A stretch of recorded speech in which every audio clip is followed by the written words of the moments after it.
ನಯನವರ madam ಹೇಳ್ತಾ ಇದ್ರು, so ನನ್ನ ಮಗಳು ರಾಜಕಾರಣಕ್ಕೆ ಬರ್ತಾಳೆ ಅಂತ ಅಂದ್ಕೊಂಡಿರಲಿಲ್ಲ, IAS ಆಗ್ತಾರೆ ಅಂತ. ಸೊ IAS ಆಗಿ ನೀವು ಸೇವೆ ಮಾಡೋ, ಇಂಡಿಯನ್ ಸರ್ವಿಸ್ ಮಾಡಬೇಕು ಅನ್ನೋ ಆಸಕ್ತಿಯನ್ನು ಹೊಂದಿದ್ದಂಥವ್ರು ಇದೀಗ ಮೂಡಿಗೆರೆ ಜನರ ಕ್ಷೇತ್ರದ ಒಂದು ಸೇವೆಯನ್ನು ಮಾಡ್ತಾ ಇದ್ದೀರಾ. ಇದು ಎಷ್ಟು ತೃಪ್ತಿ ತಂದಿದೆ ನಿಮಗೆ?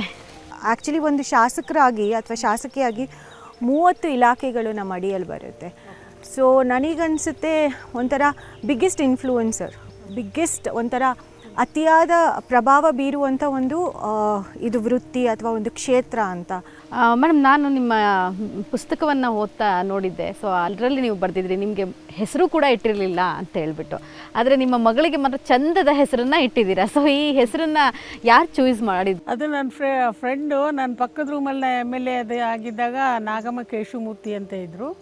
ಮತ್ತು ಇನ್ನೊಬ್ಬರು ಫ್ರೆಂಡು ದಮಯಂತಿ ಬೋರೇಗೌಡ ಅಂತ ಇದ್ದರು. ಅವಳು ಹುಟ್ಟಿದಾಗ ಮೋಟಮ್ಮ ನಿನ್ನ ಮಗಳು ಯಾವುದೇ ರೀತಿ ಮೂಗು ಕಣ್ಣು ತಿದ್ದಬೇಕಾಗಿಲ್ಲ, ಎಲ್ಲ ಅವಳದು ಫೀಚರ್ಸು ತುಂಬ ಚೆನ್ನಾಗಿದೆ, ಕಣ್ಣಂತೂ ತುಂಬ ಚೆನ್ನಾಗಿದೆ, ಹಾಗಾಗಿ ಅವಳಿಗೆ ನಯನ ಅಂತ ಇಡು ಅಂತ ಹೇಳಿದರು Nagamma Keshavamurthy. She is no more ನಾವು.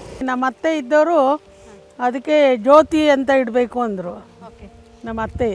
ಅದಕ್ಕೆ ನಾವು ನಯನ ಜ್ಯೋತಿ ಅಂತ ಸೇರಿಸಿ ಓಕೆ. ಸೊ ನಯನ ಅವರು ಅದಕ್ಕೆ ನಯನ ಮೋಟಮ್ಮ ಅಂತ ಸೇರಿಸ್ಕೊಂಡ್ರು. ಮೇಡಮ್, ಸಾಮಾನ್ಯವಾಗಿ ಹಸ್ಬೆಂಡ್ ಹೆಸರು, ಅಪ್ಪನ ಹೆಸರನ್ನ ಸೇರಿಸ್ಕೊತಾರೆ. ನೀವು ಮೋಟಮ್ಮ ಅನ್ನುವಂಥ ಹೆಸರನ್ನು ನಿಮ್ಮ ಹೆಸರಿನ ಹಿಂದೆ ಸೇರಿಸ್ಕೊಂಡಿದ್ದೀರಾ.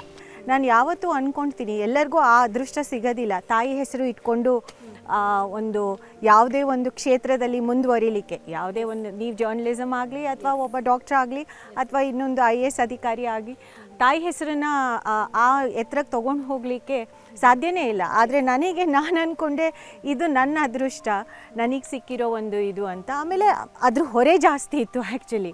ಯಾಕಂದರೆ ಅವರು 42 ವರ್ಷ ರಾಜಕಾರಣ ಮಾಡ್ಕೊಂಡು ಬಂದಿರೋರಿಗೆ ಆ ಹೆಸರನ್ನು ನಾನು ಇಟ್ಕೋಬೇಕು ಅಂದರೆ ನನಗೆ ಮೊದಲು ಹೆಗಲು ಭಾರ ಅನ್ನಿಸ್ತಾ ಇತ್ತು.